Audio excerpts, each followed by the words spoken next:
اللہ رب العزت نے اس میں آقا علیہ الصلوۃ والسلام کے سفر معراج کا ذکر کیا ہے۔ سبحان اللہ۔ فرمایا پاک ہے وہ ذات جس نے اپنے بندہ خاص کو سیر کروائی مسجد حرام سے مسجد اقصیٰ تک،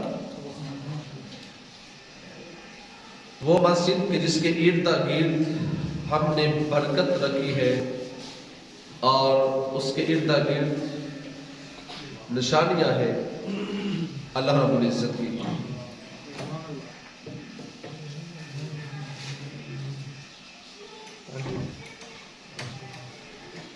عقل اس بات پر حیران ہوتی ہے کہ یہ کیسے ممکن ہے کہ ایک شخص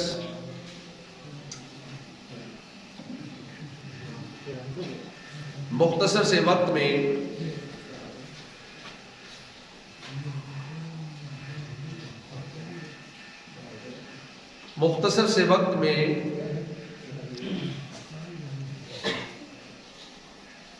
مسجد حرام سے چلا مسجد اقصیٰ تک، مسجد اقصیٰ سے سدرۃ المنتہا تک، پھر سدرۃ المنتہا سے آگے جہاں تک رب نے چاہا میرا آقا علیہ الصلوۃ والسلام نے سیر کی اور راتوں رات میرا آقا واپس بھی تشریف لے آئے۔ سبحان اللہ۔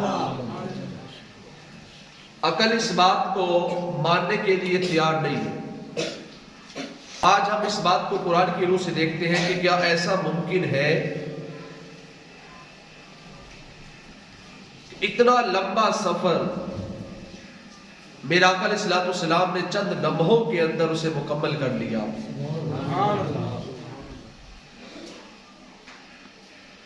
آقا علیہ الصلوۃ والسلام نے اللہ رب العزت کا دیدار کیا بغیر حجاب کے، اللہ کا نور دیکھا، رب سے ملاقات ہوئی، راز و نیاز ہوئے، اس رب کا دیدار کیا کہ جس رب کا دیدار کرنے کے لیے موسیٰ علیہ السلام کوہ طور پہ جا کر رب سے دعا کرتے رہے، ربی آرینی، مولا تجھے دیکھنے کو دل کرتا ہے۔ رب نے ایک ہی آواز دی، فرمایا لن ترانی، تو مجھے نہیں دیکھ سکتا۔ رب یہ نہیں کہا کہ کوئی نہیں دیکھ سکتا، رب یہ بھی تو کہہ سکتا تھا نا، کوئی نہیں دیکھ سکتا، یہ نہیں کہا، فرمایا تو نہیں دیکھ سکتا۔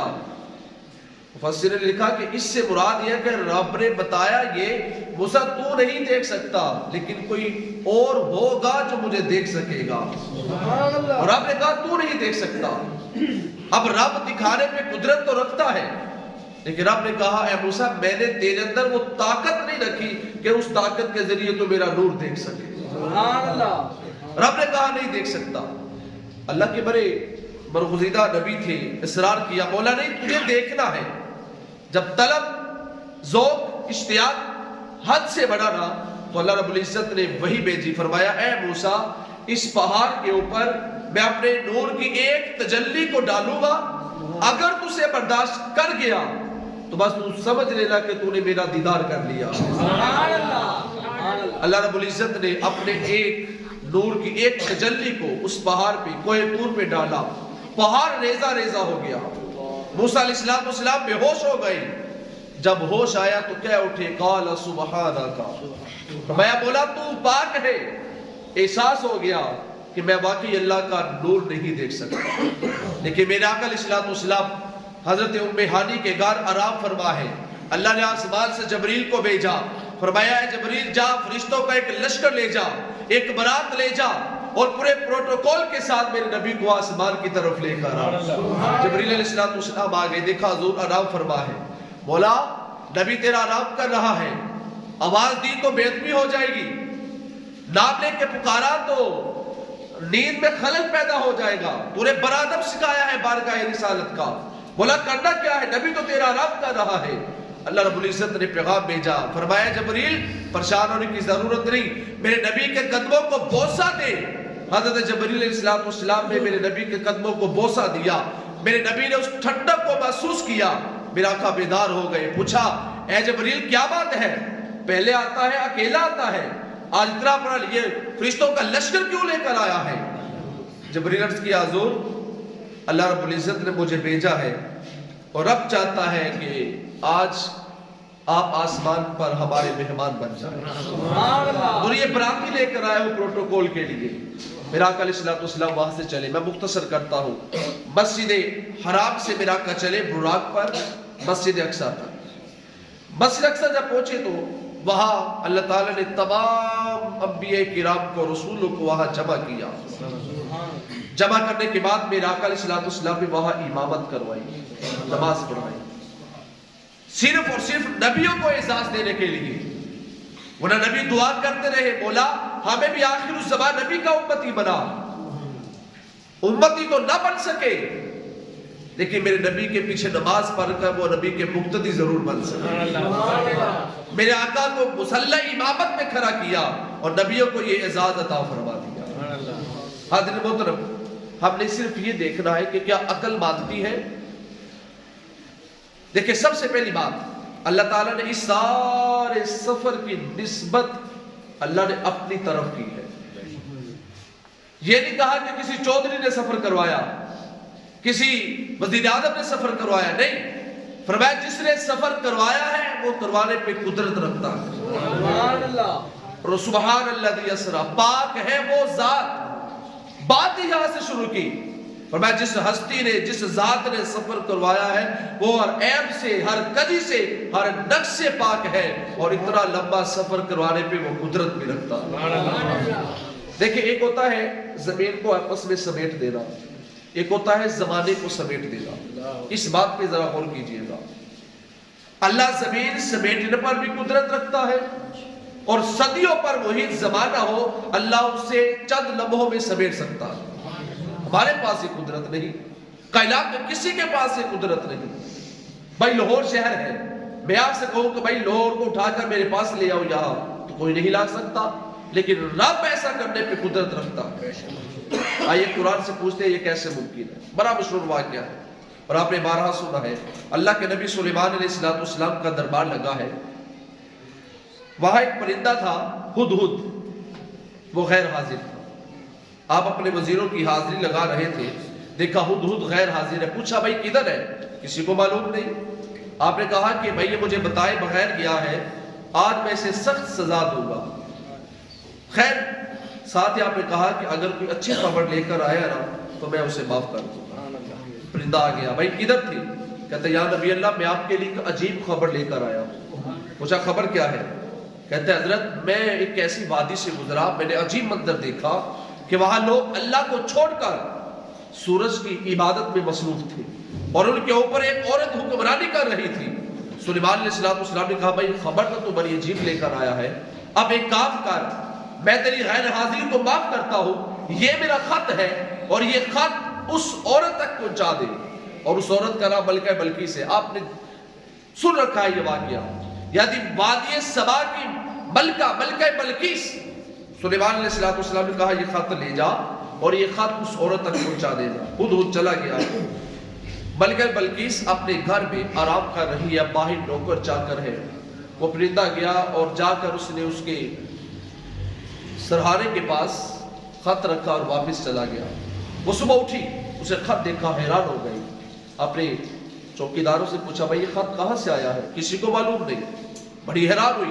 اسے فوراً اپنے وزیروں مشیروں کو بلایا اور خط ان کے سامنے رکھا. سلیمان علیہ السلام نے خط کے سب سے اوپر لکھا تھا انہو من سلیمان و انہو بسم اللہ الرحمن الرحیم. یہ خط سلیمان کی طرف سے ہے اور آپ نے اسے دعوت دی اللہ تعالی علیہ واتونی مسلمین. آپ نے اسے دعوت دی کہ میرے پاس آ جا اور اسلام قبول کر کے میرے اوپر ایمان لے آیا. اب اس ملکہ بلقیس نے جب یہ خط پڑھا تو ڈر گئی. وزیروں نے کہا کہ اے ملکہ ہمارے پاس طاقت ہے, ابھی ہم اس پہ حملہ کرتے ہیں اور اسے ختم کر دیتے ہیں. وہ بڑی سمجھدار خاتون تھی. اس نے کہا نہیں, وہ مجھے بادشاہ نہیں لگتا, بادشاہوں کو لالچ ہوتا ہے, وہ مجھے بادشاہ نہیں لگتا, وہ مجھے کوئی اللہ کا برگزیدہ بندہ لگتا. طے یہ پائے کہ پہلے کچھ تحائف بھیجے جائیں. بھیجے گئے. سلیمان نے اسے واپس بھیج دیا. وہ ڈر گئی. اس نے ارادہ کیا سلیمان علیہ السلام سے ملاقات کرنے کی. اب اس بات میں جو معراج کے حوالے سے نقطہ سمجھانا چاہ رہا تھا کہ مختصر سے وقت میں میرا آقا چلے بھی گئے, واپس بھی آ گئے. اللہ زمین کو سمیٹنے پر بھی قدرت رکھتا ہے, اللہ صدیوں پر محیط زمانہ ہو اسے بھی چند لمحوں میں سمیٹ سکتا ہے. یہ اس کی قدرت ہے. سلیمان علیہ السلام کو پتہ چلا کہ بلقیس میرے پاس آنے کی تیاری کر رہی ہے. آپ نے اپنے درباروں سے پوچھا بھائی تم میں سے کون ہے جو اس کا تخت اٹھا کر اس کے آنے سے پہلے میرے پاس لے کر آئے. پوچھا کون لے کر آئے گا؟ قال عفریت من الجن، ایک سرکش جن نے کہا میں لے کے آؤں گا. پوچھا کتنی دیر میں؟ کہنے لگا حضرت آپ کی مجلس ختم ہونے سے پہلے لے آؤں گا. آپ نے فرمایا نہیں مجھے جلدی چاہیے. پھر ایک شخص کھڑا ہوا، قرآن کے مطابق اس کے پاس کتاب کا علم تھا اور مفسرین نے اس کا نام آصف بن برقیہ لکھا ہے. اس نے کھڑے ہو کے کہا بھائی میں لے کر آؤں گا. پوچھا کتنی دیر میں؟ کہتا ہے قبل ان یرتد الیک طرفک، آنکھ بند ہونے سے پہلے وہ تخت آپ کے دربار میں لے آؤں گا. اب تخت پڑا ہے 900 میل دور. ملکہ بلقیس نے صرف دیکھیں نا، ذوق کی بات سنیے گا، مزے کی بات ہے، اس نے صرف ایک طرف سے آنا ہے ملکہ بلقیس نے، اور جس نے تخت لانا ہے اس نے پہلے جانا بھی ہے پھر واپس بھی آنا ہے. اس کا سفر بھی دگنا ہے، لیکن اس نے اتنا بڑا دعویٰ کیا کہ آنکھ بند ہونے سے پہلے لے آؤں گا. سلیمان نے کہا لے کر آؤ. اس نے تخت سلیمان کے دربار میں پیش کر دیا. کیسے پیش کیا؟ کیا وہ گیا تھا؟ نہیں. مفسر نے لکھا کہ وہ اللہ کے اتنا قریب تھا، اتنا قریب تھا، اس نے وہی بیٹھے بیٹھے آنکھ بند کیے بغیر اللہ کے حضور دعا کی. وہ اللہ کے اتنا قریب تھا، اللہ نے اس کی دعا کو قبول کیا اور 900 میل دور پڑا ہوا تخت اللہ نے زمین کو سمیٹا اور وہ تخت سلیمان کے دربار میں حاضر کر دیا. سلیمان علیہ السلام نے جب وہ تخت دیکھا نا، کہا ھذا من فضل ربی، یہ میرے رب کا فضل ہے، رب کی قدرت ہے. رب چاہے تو 900 میل دور پڑا ہوا تخت بھی آنکھ بند ہونے سے پہلے ایک ولی کی دعا کی وجہ سے اللہ زمین کو سمیٹ کر اسے بھی حاضر کر دیتا. اسے کہتے ہیں تیہ مکانی، زمین کو سمیٹنا. ایک ہوتا ہے تیہ زمانی، زمانے کو سمیٹنا. بڑا مشہور واقعہ ہے قرآن میں صحابہ کہف کا. 309 سال تک اصحاب کہف وہ نوجوان لڑکے، اللہ کے ولی، اللہ کے دوست اس غار کے اندر جا کر سو گئے، اور ان کے ساتھ ایک کتا بھی تھا جو ساتھ چل پڑا تھا. اور وہ کتا قرآن کہتا ہے وَقَلْبُهُمْ بَاسِطٌ ذِرَاعِهِ بِالْوَصِيدِ، وہ اپنے دونوں پاؤں ایسے ہاتھ کھڑے کر اور دونوں پاؤں زمین پر بچھا کر وہ بھی 309 سال تک اس غار کے باہر ایسے بیٹھا رہا. قرآن نے اس کے بیٹھنے کا منظر بھی بیان کیا ہے، کیونکہ اس کی نسبت ولیوں کے ساتھ ہو گئی تھی نا. بھائی ولی کے ساتھ اگر کتے کی بھی نسبت ہو جائے تو کتا بھی عام نہیں رہتا. اب کیا ہوا؟ 309 سال کے بعد صحابہ کہف بیدار ہوئے، آپس میں گفتگو ہوئی. ایک کہتا بھائی کتنی دیر سوئے؟ کہنے لگے ایک دن یا دن کا تھوڑا سا حصہ سوئے، جبکہ سوئے 309 سال تھے. اللہ تعالیٰ نے کیسا اہتمام کیا، سورج کو حکم دے رکھا تھا اس کی کرنیں غار کے اندر تک نہیں جاتی، ہر 6 ماہ کے بعد وہ اپنی کروٹ کو بدلتے تھے. یہ ایک منظر تھا، لیکن بتانے کا مقصد یہ ہے کہ رب چاہے، وہ کہتے ہیں کہ ہم ایک دن یا دن کا تھوڑا سا حصہ سوئے، لیکن سوئے 309 سال تھے. یہ ہے رب کی قدرت. رب چاہے تو 3 صدیوں کا زمانہ بھی سمیٹ کر چند لمحوں میں اسے منتقل کر دیتا ہے. یہ ہے میرے رب کی قدرت. نعرہ تکبیر، نعرہ رسالت، نعرہ حیدری، تاجدار ختم نبوت. جی وقت ہمارا قریب ہے. ایک اور نقطہ سماعت کریں اللہ کی قدرت کا. تیہ زمانی کے حوالے سے بڑی مشہور بات ہے. 30واں پارہ ہے. حضرت عزیر علیہ السلام ایک بستی سے گزرے، خستہ حالت تھی. دعا کی مولا تو بسیدہ چیز کو تازہ کیسے کرتا ہے، مردہ کو زندہ کیسے کرتا ہے. اللہ رب العزت نے اپنے نبی کو دکھانے کے لیے اپنے نبی پہ نیند کو طاری کر دیا. حضرت عزیر علیہ السلام قرآن کے مطابق 100 سال تک سوئے رہے. 100 سال کے بعد جب اٹھے، رب نے پوچھا کم لبستا، اے عزیر بتا کتنی دیر سویا؟ تو آپ نے بھی وہی جواب دیا، لبست یومن او بعد یوم، فرمایا ایک دن یا دن کا تھوڑا سا حصہ سویا. سوئے 100 سال ہے. یہ ہے میرے رب کی قدرت. رب چاہے تو زمانہ بھی سمیٹ سکتا ہے، رب چاہے تو زمین بھی سمیٹ سکتا ہے. اب اگلی بات، میرے آقا علیہ السلام نے واپسی پر اعلان کر دیا نا، بھائی میں رات کو گیا تھا واپس بھی آ گیا. ام ہانی کے گھر سے سفر کا آغاز ہوا. ام ہانی کو آ کر میرے آقا نے سب سے پہلے یہ واقعہ سنایا. ام ہانی نے کہا حضرت لوگ یقین نہیں کریں گے، آپ اس واقعے کو بیان نہ کیجئے گا. میرے آقا نے فرمایا نہیں میں بیان کروں گا. میرا آقا حرم کعبہ میں چلے گئے اور لوگوں سے خطاب کیا. میرا آقا نے سارا منظر وہاں بیان کیا. ابو جہل مکہ کے بڑے بڑے سردار اس بات پر چیخ اٹھے. حضور کا یہ دعویٰ کہ میں جسمانی طور پر گیا, ان کی عقل ماننے کے لیے تیار نہیں تھی. انہوں نے بڑا وبیلہ کیا, اور ان کا وبیلہ کرنا بھی اس بات کی دلیل ہے کہ میرا آقا علیہ السلام کو معراج روحانی نہیں بلکہ جسمانی معراج ہوئی تھی. بھائی میں یہاں ممبر پر بیٹھ کر کوئی بات بیان کروں, میں راتوں رات باہر کے ملک گیا, وہاں سے وہاں گیا, وہاں سے وہاں گیا, اور آج یہاں پہنچ بھی گیا ہوں, تو آپ یقیناً یہی سمجھیں گے قاری صاحب لگتا ہے کہ اپنا خواب بیان کر رہے ہیں.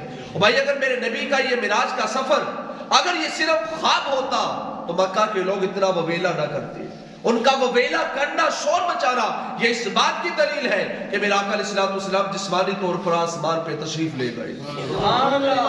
اب اگلی بات سنیے گا. جب ہر طرف سے وہ نقاب ہو گئے نا, تو ابو جہل آیا حضور کے پاس, کہنے لگا کہ تو کہتا ہے کہ میں مسجد اقصی بھی گیا. انہیں یقین تھا کہ حضور کبھی زندگی میں نہیں گئے.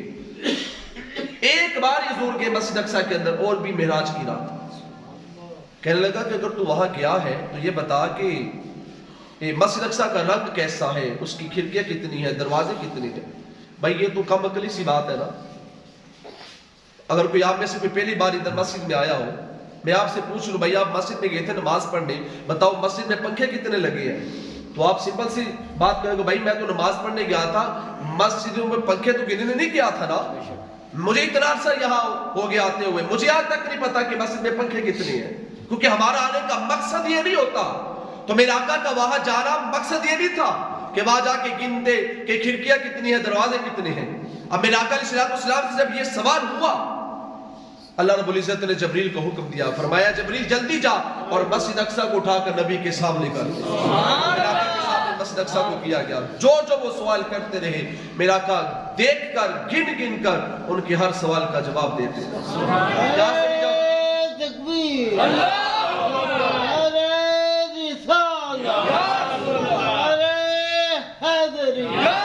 جب یہاں سے بھی نقاب ہوئے نا, آخری حربہ انہوں نے ایک استعمال کیا. کہنے لگے کہ اے محمد صلی اللہ علیہ وسلم, تو کہتا ہے کہ میں گیا تھا, اچھا بتا وہاں ہمارے نا 3 قافلے گئے تجارت کی غرض سے ملک شام, تو بتا تیری کوئی راستے میں ان سے ملاقات ہوئی. میرا آقا نے فرمایا ہاں میری ملاقات ہوئی. اچھا کہاں کہاں ملاقات ہوئی؟ میرا آقا نے فرمایا پہلا قافلہ مجھے مقام تلوین پہ ملا تھا. تو میں اس کی نشانی یہ ہے کہ جب میرا براق پاس سے گزرا نا, مجھے پیاس لگی تو میں نے ایک اونٹ کے کجاوے سے پانی لے کر پی لیا, اور جب میں چلنے لگا نا تو میں نے انہیں سلام کہہ دیا. جب میں نے سلام کہا تو جو اس قافلے کا سردار تھا وہ بول اٹھا, کہتے ہیں رب کعبہ کی قسم ہے یہ کسی اور کی آواز نہیں ہے, تو محمد عربی کی آواز ہے. بتا دیا. فرمایا دوسرا قافلہ مجھے مقام روحا پہ ملا. میں اس کی نشانی یہ ہے, میرا براق جب ان کے پاس سے گزرا نا تو آگے 2 اونٹ چل رہے تھے, میرے براق کی ہیبت کی وجہ سے وہ بتک گئے اور وہ دونوں سردار نیچے گر پڑے. بعد لکھا کہ ایک سردار کا بازو ٹوٹ گیا. میرا آقا نے فرمایا جب واپس آنا تو تحقیق کر لینا. اور تیسرا قافلہ میرا آقا علیہ السلام نے فرمایا مجھے مقام ذی فجا پہ ملا. فرمایا اس کی نشانی یہ ہے الہد القیاس. میرا آقا نے نشانیاں بیان فرما دی. اب وہ سمجھ گئی قافلے بھی 3 گئے ہیں, وقت بھی ان کے درمیان یہ ہے, جتنی رفتار سے وہ گئے ہیں یقیناً اسی مقام پر ملے ہوں گے. اب انہوں نے ایک اور سوال کیا حضور سے, کہنے لگے کہ محمد صلی اللہ علیہ وسلم ایک اور بات ہے, آخری بات, وہ یہ ہے کہ ہمیں یہ بھی بتا دو کہ وہ قافلے واپس کب آئے. میرا آقا علیہ السلام نے فرمایا جس رفتار سے وہ قافلے چل رہے ہیں نا, اگر اسی رفتار سے چلتے رہے تو پہلا قافلہ کل طلوع آفتاب کے وقت پہنچ جائے گا, اور دوسرا قافلہ نصف النہار یعنی دوپہر کے وقت پہنچ جائے گا, اور تیسرا قافلہ غروب آفتاب کے وقت پہنچ جائے گا. لیکن میرے آقا نے شرط رکھی تھی, فرمایا اگر اسی رفتار سے وہ چلتے رہے تو اس وقت وہ قافلے پہنچ جائیں گے. وقت طے ہو گیا, اگلا دن ہے, طلوع آفتاب کا وقت ہے, صحابہ بھی آ گئے, کفار مکہ بھی آ گئے. کہا صحابہ اس نیت سے آئے تھے, دیکھتے ہیں کہ آج اللہ اپنے محبوب کی عظمت کو کیسے ظاہر کرتا ہے. کافر اس نیت سے آئے تھے کہ دیکھتے ہیں کہ محمد کی بات کیسے سچ ثابت ہوتی ہے. ارے جیسے ہی سورج طلوع ہوا وہاں سے پہلا قافلہ مکہ میں داخل ہو گیا, صحابہ نے نعرہ تکبیر بلند کیا, نصف النہار کا وقت ہوا, دوسرا قافلہ بھی مکہ میں داخل ہوا, صحابہ نے نعرہ تکبیر کو بلند کیا. اب 2 قافلوں کی وجہ سے مکہ کے لوگوں کو شرمندگی کا سامنا تھا. انہوں نے ایک سازش کی, کیا بات کہتے ہیں کہ انہوں نے مکہ سے باہر جا کر نہ تیسرے قافلے کو راستے میں روک دیا تاکہ سورج غروب ہو جائے اور قافلہ وقت پہ نہ پہنچے اور آپ محمد کے خلاف وویلا کریں گے، شور مچائیں گے۔ جب قافلہ رک گیا نا راستے میں، حضرت ابوبکر صدیق دوڑتے ہوئے حضور کی بارگاہ میں اور آ کر عرض کرتے ہیں حضور مکہ کے لوگوں نے ہمارے خلاف ایک سازش کی۔ پوچھا کیا ہوا؟ عرض کیا حضور انہوں نے راستے میں قافلہ روک دیا۔ حضور مجھے فکر اپنی نہیں، کیونکہ نبوت کا دعویٰ میں نے نہیں کیا، حضور نبوت کا اعلان آپ نے کیا ہے۔ حضور اگر وہ قافلہ وقت پہ نہ آیا تو لوگ آپ کی نبوت کے بارے میں تردد کا شکار ہو جائیں گے۔ میرا آقا علیہ السلام مسکرا پڑے۔ میرا آقا نے فرمایا صدیق غم نہ کر، اپنے دل کو اطمینان دے، اگر انہوں نے قافلہ روکا ہے ہم اللہ کے حکم سے سورج کو روک لیں گے۔ نعرہ تکبیر، نعرہ رسالہ، نعرہ حیدری۔ اللہ نے سورج کو حکم دیا، سورج کیا تو نے سنا نہیں میرے محبوب نے کیا کہا تھا؟ اگر اسی رفتار سے قافلے آتے رہے تو اس وقت کو پہنچ جائیں گے۔ کیا تو نے دیکھا نہیں تیسرا قافلہ راستے میں رک گیا ہے؟ اس لیے جب تک وہ قافلہ نہیں آتا تو جہاں کہے وہی رک جا۔ سورج رک گیا، کائنات کا نظام وہی کا وہی رک گیا۔ جیسے ہی قافلہ مکہ میں داخل ہوا سورج بھی غروب ہوا، صحابہ نے نعرہ تکبیر بلند کیا اور آقا علیہ السلام کی عظمت کے نعرے لگائے۔ سی میراج اعراض محبتہ دا، سی میراج اعراض محبتہ دا، نہیں سی ہر ایک دی سمجھ وچ آن والا، صدیہ طالب تے گیا مطلوب ہوتے، جبرائیل سی صد کے لے جان والا، بعد کہندے نے بنا دروازیہ تو گیا کس طرح او عرش تے جان والا، ابر اتھے عقل نو دخل کیے جانے جان والا یا لے جان والا، جانے جان والا یا لے جان والا۔ ایک گرہ سماعت فرمائے، آخری شعر پہ آپ نے غور کرنا ہے۔ ایک ہاتھ بلند کر کے آپ نے سبحان اللہ کہنے اس بات پر کہتے کہ نت نئے نقش بناتے ہو مٹا دیتے ہو، جانے کس جرم میں تمنا کی سزا دیتے ہو، کبھی کنکر کو بنا دیتے ہو ہیرے کی کنی اور کبھی ہیرو کو ہی مٹی میں ملا دیتے ہو، اور خواہش دید جو کر بیٹھے سرے تور کوئی تور ہی برکے تجلی سے جلا دیتے ہو، اور نارے نمرود میں ڈلواتے ہو خود اپنا خلیل اور خود ہی پھر نار کو گلزار بنا دیتے ہو، بیچو یوسف کو کبھی مصر کے بازاروں میں آخر کار شاہ مصر بنا دیتے ہو، اور جذب و مستی کی جو منزل پہ پہنچتا ہے کوئی بیٹھ کر دل میں انا الحق کی صدا دیتے ہو، خود ہی لگواتے ہو پھر کفر کے فتوے اس پر، خود ہی منصور کو سولی پہ چڑھا دیتے ہو، اور کوئی رانجا جو کبھی کھوجنے نکلے تم کو تم اسے جنگ کے بیلے میں رلا دیتے ہو، جستجو لے کے تمہاری جو چلے کیس کوئی اس کو مجنوں کسی لیلا کا بنا دیتے ہو، اور سہنی گر تم مہیبال تصور کر لے اس کو بپھری ہوئی لہروں میں بہا دیتے ہو، اپنی ہستی بھی وہ ایک روز گوا بیٹھتا ہے، اپنے درشن کی لگن جس کو لگا دیتے ہو۔ اب اس جملے پہ آپ نے سبحان اللہ ضرور کہہ لیا، حضور کی معراج کی بات آپ کرنے لگا ہمیں اپنی ہستی بھی وہ ایک روز گوا بیٹھتا ہے، اپنے درشن کی لگن جس کو لگا دیتے ہو، اور خود جو چاہو تو سرے عرش بلا کر محبوب ایک ہی رات میں معراج کرا دیتے ہو۔ یہ ہے میرے نبی کی عظمت۔ موسیٰ دعا کرتے رہے، آواز ایک ہی آئی، فرمائے لن ترانی، تو نہیں دیکھ سکتا، یہ نہیں کہا کوئی نہیں دیکھ سکتا، فرمائے تو نہیں دیکھ سکتا، اس لیے کوئی اور آئے گا تیرے بعد جو مجھے دیکھ سکے گا۔ اور یہ میرا آقا علیہ السلام کی عظمت اور رفعت ہے کہ اللہ رب العزت نے لا مقام پہ بلا لیا، سدرۃ المنتہا پہ جا کر جبریل نے عرض کیا حضور ایک لمحہ بھی آگے گیا حضور جل کر راکھ ہو جاؤں گا، حضور میری طاقت یہی تک ہے، حضور آگے آپ جانے اور آپ کا رب جانے۔ اللہ رب العزت نے وہاں رف کے ذریعے میرا آقا کو جتنا چاہا اپنے پاس بلا لیا۔ قرآن کہتا ہے فَقَانَ قَابَ قَوْسَيْنِ أَوْ أَدْنَا، صرف دو قوسین کا فرق رہ گیا، بلکہ اس سے بھی زیادہ قریب اللہ رب العزت نے اپنے محبوب کو کیا، اور راتوں رات واپس بھی آ گئے۔ یہاں ایک نقطے کی بات ذوقی کر دیتا ہوں، صدیق اکبر کا مہینہ گزرا ہے پیچھے، جمادی الثانی 22 جمادی الثانی آپ کا یوم وصال ہے۔ حضرت صدیق اکبر حضور کی محبت میں اس درجے کو جا چکے تھے، اہل ذوق کہتے ہیں کہ جبریل نے سدرہ پہ جا کے کہا حضور میں آگے گیا تو جل جاؤں گا، حضور میرے پر جل جائیں گے، میری طاقت ختم ہو جائے گی، لیکن یہ جبریل تھے، لیکن جبریل کی جگہ اگر